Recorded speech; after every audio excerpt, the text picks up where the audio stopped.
Hi hello ನಮಸ್ತೆ news 18 digital ಕಾಂಟೆಂಟ್ಗೆ ಸ್ವಾಗತ. ನಾನು ಪ್ರಗತಿ ಶೆಟ್ಟಿ. ರಾಜ್ಯಾದ್ಯಂತ ದ್ವಿತೀಯ PUC ಎಕ್ಸಾಮ್ನ ರಿಸಲ್ಟ್ ಯಾವಾಗ ಅನ್ನುವ ವಿಚಾರ ದೊಡ್ಡ ಮಟ್ಟದ ಚರ್ಚೆ ಆಗ್ತಾ ಇದೆ. ಹಾಗಾದರೆ ರಿಸಲ್ಟ್ ಯಾವಾಗ? ಕರ್ನಾಟಕ ಶಾಲಾ ಪರೀಕ್ಷೆ ಮತ್ತು ಮೌಲ್ಯ ನಿರ್ಣಯ ಮಂಡಳಿ ಮಾಡಿರುವಂತಹ ತೀರ್ಮಾನ ಏನು? ಇದೆಲ್ಲವನ್ನ ಇವತ್ತಿನ ಈ ವಿಡಿಯೋದಲ್ಲಿ ನಾವು ನಿಮಗೆ ಹೇಳ್ತಾ ಹೋಗ್ತೀವಿ, ಕೇಳಿ. ಸೊ ರಾಜ್ಯದಲ್ಲಿ ಸುಮಾರು 7,10,363 ವಿದ್ಯಾರ್ಥಿಗಳು ಈ ಸಲ ಪರೀಕ್ಷೆಗೆ ನೋಂದಣಿ ಮಾಡಿಕೊಂಡಿದ್ರು. ರಾಜ್ಯಾದ್ಯಂತ ಫೆಬ್ರವರಿ 28ರಿಂದ ಮಾರ್ಚ್ 17ರವರೆಗೆ ಪರೀಕ್ಷೆ ನಡೆದಿತ್ತು.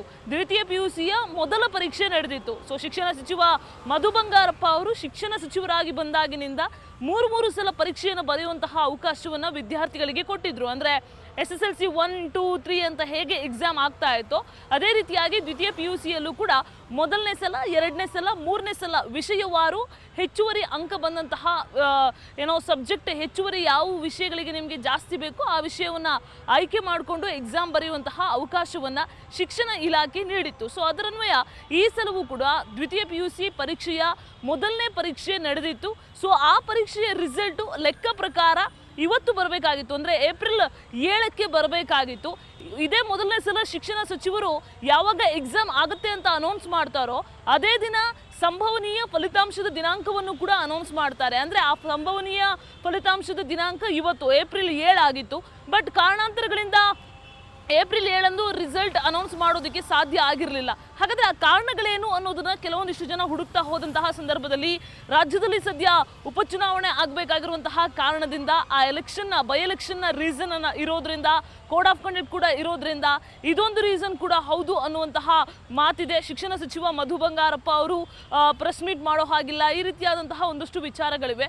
ಅದರ ಜೊತೆಗೆ ಈ ಹಿಂದೆಯೂ ಕೂಡ ಅಂದರೆ 2018 ಆಗಲಿ ಅಥವಾ 2023 ಆಗಲಿ ಆ ಸಂದರ್ಭದಲ್ಲಿ ಎಲೆಕ್ಷನ್ ಸಂದರ್ಭದಲ್ಲಿ ಶಿಕ್ಷಣ ಸಚಿವರ ಅನುಪಸ್ಥಿತಿಯಲ್ಲಿ ಆಗ ಇದ್ದಂತಹ ಅಧ್ಯಕ್ಷರು ಅಥವಾ ಶಿಕ್ಷಣ ಇಲಾಖೆಯ ಕಾರ್ಯದರ್ಶಿಗಳು ಮತ್ತು ಅಧಿಕಾರಿಗಳು ಸುದ್ದಿಗೋಷ್ಠಿಯನ್ನು ನಡೆಸಿ ಯಾರು ಮೊದಲನೇ ರ್ಯಾಂಕ್ ಪಡ್ಕೊಂಡಿದ್ದಾರೆ, ಜೊತೆಗೆ ಎಷ್ಟು ಪರ್ಸೆಂಟೇಜಲ್ಲಿ ಪಾಸ್ ಆಗಿದ್ದಾರೆ ಎಲ್ಲ ವಿಚಾರವನ್ನು ಕೂಡ ಹೇಳ್ಕೊಂಡಿದ್ರು. ಬಟ್ ಈ ಸಲ ಅಧಿಕಾರಿಗಳೇ ಹೇಳ್ತಾರೆ, ಸುದ್ದಿಗೋಷ್ಠಿ ಮಾಡ್ತಾರೆ ಅನ್ನುವಂತಹ ನಿರೀಕ್ಷೆ ಇತ್ತು. ಬಟ್ ಈಗ ಲಭ್ಯ ಆಗಿರುವಂತಹ ಇನ್ಫಾರ್ಮೇಷನ್ ಪ್ರಕಾರ ಶಿಕ್ಷಣ ಸಚಿವ ಮಧು ಬಂಗಾರಪ್ಪ ಅವರೇ ಸುದ್ದಿಗೋಷ್ಠಿಯನ್ನು ಮಾಡೋದಕ್ಕೆ ಮುಂದಾಗಿದ್ದಾರೆ. ಸೊ ಹಾಗಾಗಿ ಕೆಲವೊಂದಿಷ್ಟು ಮೌಲ್ಯಮಾಪನದ ಅಂತಿಮ ಕೆಲಸಗಳು ಬಾಕಿ ಅನ್ನುವಂತಹ ಒಂದು ನೆಪ ಕೂಡ ಇದೆ. ಅದರ ಜೊತೆಗೆ ಶಿಕ್ಷಣ ಸಚಿವರು ಕೂಡ ಸುದ್ದಿಗೋಷ್ಠಿ ಮಾಡಬೇಕಾಗಿರೋದ್ರಿಂದ ಈ ಎಲ್ಲ ರೀಸನ್ಗಳಿಂದ ಏಪ್ರಿಲ್ 7 ಅಂದರೆ ಇವತ್ತು ರಿಸಲ್ಟನ್ನು ಅನೌನ್ಸ್ ಮಾಡಿಲ್ಲ.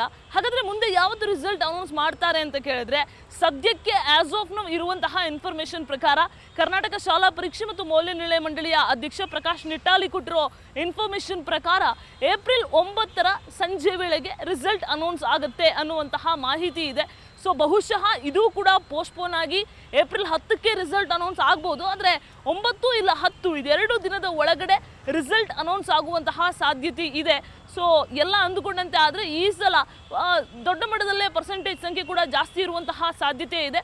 ವಿದ್ಯಾರ್ಥಿಗಳು ಬಹಳ ತಯಾರಿಯಿಂದ ಎಕ್ಸಾಮನ್ನು ನಡೆಸಿದ್ರು. ಅಂದರೆ ಯಾವ್ಯಾವ ಪ್ರಶ್ನೆ ಎಕ್ಸಾಮ್ಗೆ ಬರುತ್ತೆ ಅನ್ನುವಂತಹ ಬ್ಲೂ ಪ್ರಿಂಟ್ ಎಲ್ಲ ಈ ಸಲ KSEAB ಕೊಟ್ಟಿತ್ತು. ಸೊ ಹಾಗಾಗಿ ಅಷ್ಟು ಕ್ಲಿಷ್ಟಕರವಾದಂತಹ ಪರೀಕ್ಷೆ ಇರಲಿಲ್ಲ.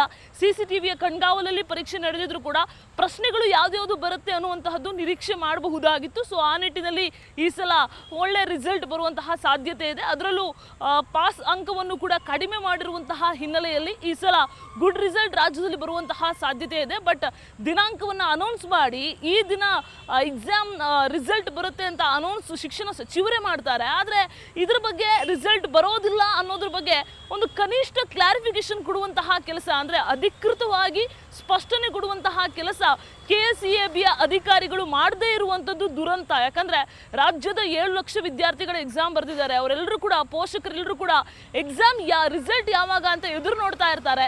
ಬೆಳಿಗ್ಗೆಯಿಂದ ರಾತ್ರಿ ಆಗ್ತಾ ಬಂದರೂ ಕೂಡ ರಿಸಲ್ಟ್ ಇರುತ್ತಾ ಇರಲ್ವಾ ಅಂತ ಕನಿಷ್ಠ ಪಕ್ಷ ಹೇಳುವಂತಹ ಕೆಲಸವನ್ನು ಕೂಡ ಇಲಾಖೆ ಮಾಡದೇ ಇರುವಂಥದ್ದು ದುರಂತ ಅಂತ ಹೇಳ್ಬೋದು. ಇನ್ನಾದರೂ ಇಲಾಖೆ ಎಚ್ಚೆತ್ತುಕೊಳ್ಬೇಕು ಅನ್ನೋದೇ ನಮ್ಮ ಆಶಯ. ನಿರ್ಭೀತ, ನಿಷ್ಪಕ್ಷಪಾತ, ವಿಶ್ವಾಸಾರ್ಹ ಸುದ್ದಿಗಳಿಗೆ ಮತ್ತೊಂದು ಹೆಸರಾಗಿರುವಂತ ನ್ಯೂಸ್ 18 ಕನ್ನಡ ಈಗ ಆಪ್ನಲ್ಲೂ ಲಭ್ಯವಿದೆ. ದಯವಿಟ್ಟು ಇಲ್ಲಿರುವ QR ಕೋಡ್ ಅನ್ನ ಸ್ಕ್ಯಾನ್ ಮಾಡಿಕೊಂಡು ಆಪ್ ಅನ್ನ ಡೌನ್ಲೋಡ್ ಮಾಡೋದಕ್ಕೆ ಮರಿಬೇಡಿ. ನಿಮ್ಮ ಬೆಂಬಲ ಹೀಗೆ ಸದಾ ನಮ್ಮೊಂದಿಗಿರಲಿ. ಧನ್ಯವಾದ.